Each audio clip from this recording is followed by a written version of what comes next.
के Dikshit college of higher education के director हैं।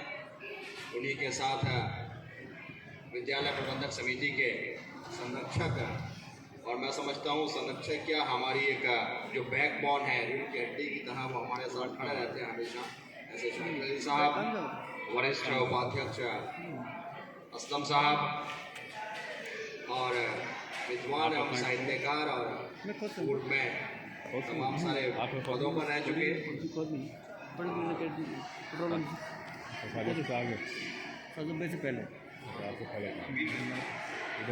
मीरगंज महाविद्यालय से रिटायर्ड लेक्चरर के रूप में और प्रोफेसर डॉक्टर हैं हमारे बीच ऐसे साहित्यकार जिनकी रचनाएं अभी प्रकाशित हुई हैं और अभी मुंबई में उनको सम्मानित किया जाना है। बहुत ही आदरणीय चंद्रप्रकाश शर्मा जी स्कूल में ट्रांसफर रह चुके, आदरणीय राजन सिंह जी और शाजिब साहब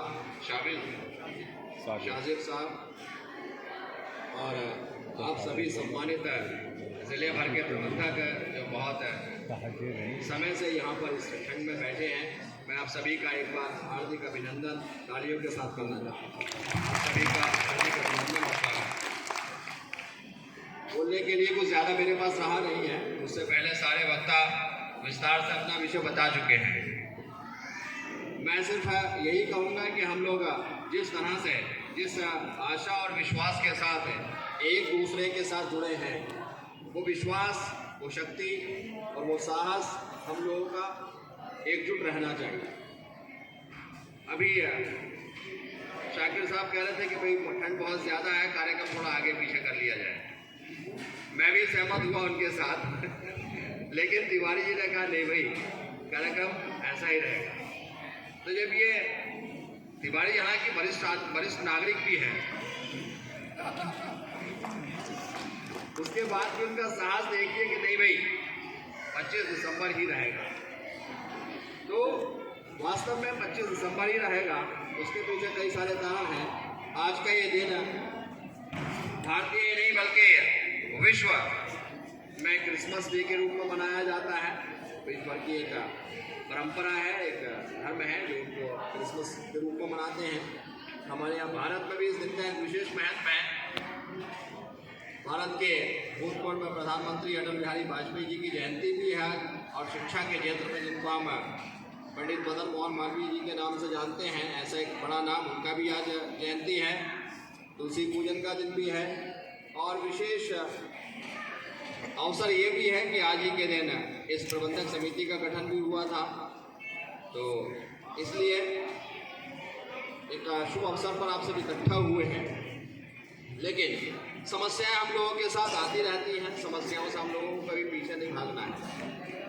अभी मेरे मित्र हैं दिवाकर जी, उन्होंने विस्तार से अपना विषय रखा और बुरा नहीं था, विषय अपना रखने में कोई दिक्कत किसी को नहीं होना चाहिए। ये कष्ट हम सबने, जब ये मुसीबत आई तो सबने बात भी की थी और तिवारी जी हम सब इकट्ठा भी हुए थे। लेकिन कुछ लोग कमज़ोर हमारे साथ मिल गए थे जिन्होंने पहले उनको पेशकश देना शुरू कर दी अधिकारियों को, और हमारा वो शायद जो एक बड़ी लड़ाई थी वो वहीं थामनी पड़ी है, जबकि हमने पूरी तैयारी की थी। तो तिवारी जी भी तरह तरह के सफाइयाँ दे रहे थे। तो मेरा अर्थ सिर्फ यही आप लोगों से निवेदन कि जब कोई हमारे बीच में से प्रबंधक या कोई भी मैनेजर जब अपना विषय रखता है तो उसको काउंटर नहीं किया जाना चाहिए, क्योंकि समस्या छोटी या बड़ी कोई भी हो सकती है, लेकिन जो व्यक्ति उस समस्या को फेस कर रहा है उसके लिए वो समस्या बड़ी ही होगी। तो इसलिए हमें किसी भी सुझाव को, परेशानी को या समस्या को काउंटर नहीं करना है, बल्कि योजनाबद्ध तरीके से उसका निस्तारण करना हमारा मकसद होना चाहिए। मैं सिर्फ यही आपसे कहना चाहता था कि हम लोग सफाई देते हैं, मैंने ये किया, उसने वो किया। विषय ये नहीं है मैंने क्या किया, मैंने कुछ भी नहीं किया, हम सब ने कुछ किया है। हम लोग संगठित थे, हम लोग एकजुट थे, हम लोगों के पास नेतृत्व की क्षमता थी, तभी हम कुछ कर पाए और आपको कुछ ना कुछ निष्कर्ष तक पहुँचा पाए। तो बहुत सारी चीज़ें ऐसी हम लोगों में देखने को मिलेंगी, परिवर्तन भी करना पड़ेंगे आप लोगों को। अभी शाकिर साहब ने का सुझाव दिया था कि वेलफेयर सोसाइटी के द्वारा हम लोग शिक्षकों का हित कैसे कर सकते हैं, अपने साथ जो हमारे परिवार जुड़े हैं शिक्षा के क्षेत्र में उनका हित कैसे कर सकते हैं। वास्तव में एक ऐसे विचार हैं जो बीच बीच में हम लोग इनको लागू करेंगे तो हम एक अच्छे समाज के रूप में, एक सुशिक्षित समाज के रूप में उभरेंगे। तो इन सब मौक़ों पर हम लोगों को जो निष्कर्ष निकालने से पहले जो डिस्कशन करना चाहिए, मैं देख रहा हूँ यहाँ पर ये ब्लॉकों के अध्यक्षों के बैनर लगे हैं। तो अगली बार से जब कार्यक्रम हो, एक तो मेरा निमंत्रण है आप लोगों को कि अगली वर्ष का कार्यक्रम जिला सहकारी बैंक के सभागार में करने के इच्छुक हैं आप लोग क्या? चलिए, तो मेरी तरफ से आप लोगों को निमंत्रण है कि अगले वर्ष ये कार्यक्रम जिला सहकारी बैंक के सभागार में आयोजित किया जाएगा।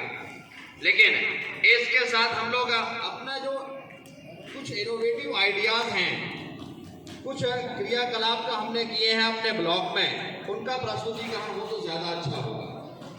वास्तव में यदि हम देखें तो कुछ चीज़ें ठीक हैं, तिवारी जी अच्छा काम कर रहे हैं, ब्लॉक के अध्यक्ष अच्छा काम कर रहे हैं, लेकिन अभी तक मैं भी एक ब्लॉक से संबंध रखता हूँ, तिवारी जी ने उस ब्लॉक के साथ मुझे खड़ा होना मुनासिब नहीं समझा।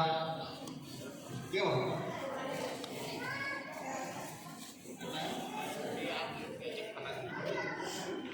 तो ब्लॉक स्तर पर क्या क्या समस्याएं हैं?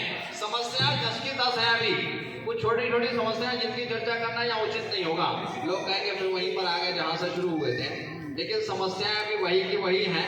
तो उन छोटी समस्याओं को आप भले ही बड़ा ना समझते हो, लेकिन ब्लॉक स्तर पर बैठकर जो ब्लॉक के पदाधिकारी हैं, ब्लॉक के विद्यालयों के साथ मिलकर उनकी समस्याओं को नोट करें और उनका निस्तारण कराने का भी प्रयास करें तो ज़्यादा उचित होगा।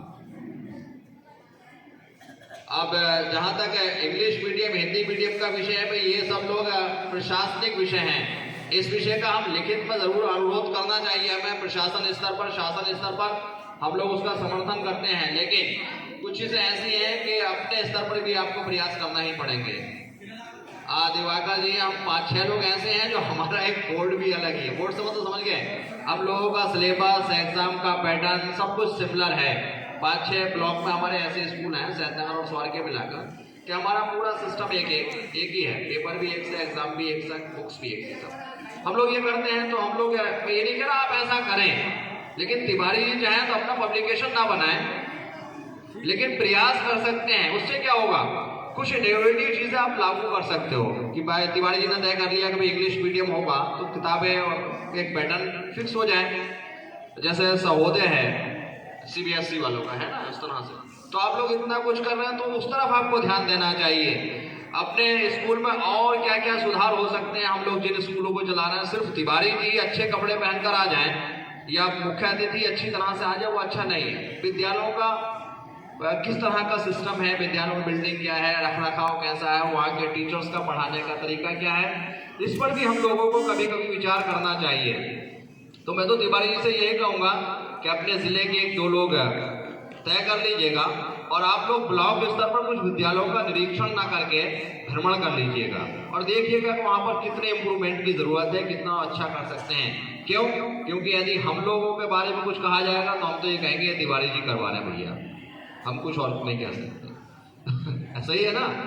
तो इसलिए हम लोग जब एक संगठन खड़ा किए हैं तो संगठन की एक आधारशिला मजबूत होना चाहिए। जब हर स्कूल का स्ट्रक्चर, उसका पढ़ाई का तरीका और उससे निकलने वाले बालक अगर सुशिक्षित, सभ्य और अच्छे समाज के नागरिक बनेंगे, तभी हमारा संगठन भी मजबूत होगा, हमारे मैनेजर्स का कॉलर भी ऊंचा होगा और हम एक अच्छी शिक्षा को अंजाम दे सकते हैं।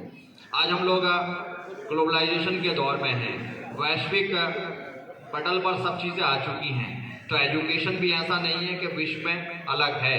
भारत वास्तव में अपने आप में एक ऐसा देश रहा है जहाँ की शिक्षा दुनिया भर में पहले से सराही जाती है।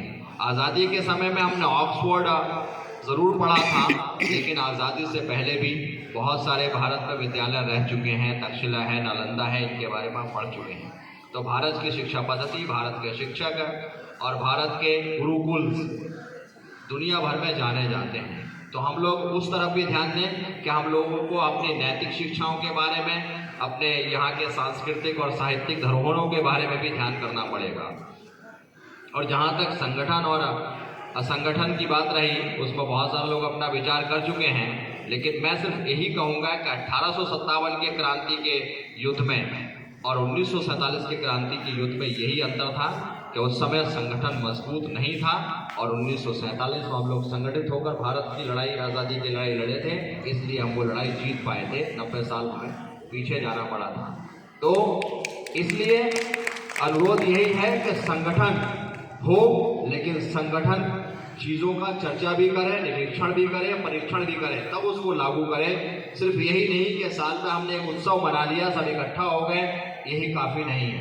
इससे अच्छा हम लोग इस बार ये सब लोग सामूहिक रूप से ये संकल्प लें कि हम योजनाबद्ध तरीके से कोई एक चार्ट लागू करें कि हम इन 4 बिंदुओं पर काम करेंगे। उन 4 बिंदुओं को प्रायोजित कर पूरे स्कूलों के, उन ब्लॉकों के लोगों के द्वारा प्रायोजित किया जाए और अगले वर्ष जब हम बैठें तो हमें ये यहाँ पर बताना होना चाहिए कि इन 4 बिंदुओं पर हमने काम किया था और हमारी सफलता का स्तर ये रहा है। तब तो हम कुछ अचीवमेंट, कुछ इनोवेशन इस आने वाली जनरेशन को दे सकते हैं। हमें सिर्फ अपना ही भला नहीं करना है, हम उस पीढ़ी को बढ़ा रहे हैं जो आने वाले भारत का मकाम तय करने वाले हैं। तो हम 1900 माननीय वाजपेयी जी ने, माननीय मोदी जी ने एक संकल्प लिया है 1947 के बाद 2047 को ये भारत आज़ाद हुए 100 बरस का हो जाएगा। तो एक विकसित भारत का संकल्प लिया है भारत की सरकार ने। अब विकसित भारत का संकल्प लिया है तो सिर्फ मोदी जी के कहने से भारत विकसित नहीं हो जाएगा। जब तक हर व्यक्ति विकसित नहीं होगा, हर गांव विकसित नहीं होगा, हर शिक्षण संस्थान विकसित नहीं होगा, तब तक ये देश विकसित होने वाला नहीं है। इसलिए मेरा आपसे सिर्फ यही अनुरोध भी है, निवेदन भी है कि हम लोग शिक्षा के स्तर को भी वैश्विक स्तर का बनाने का प्रयास करें। धन्यवाद। जय हिंद, जय भारत। बहुत बहुत धन्यवाद।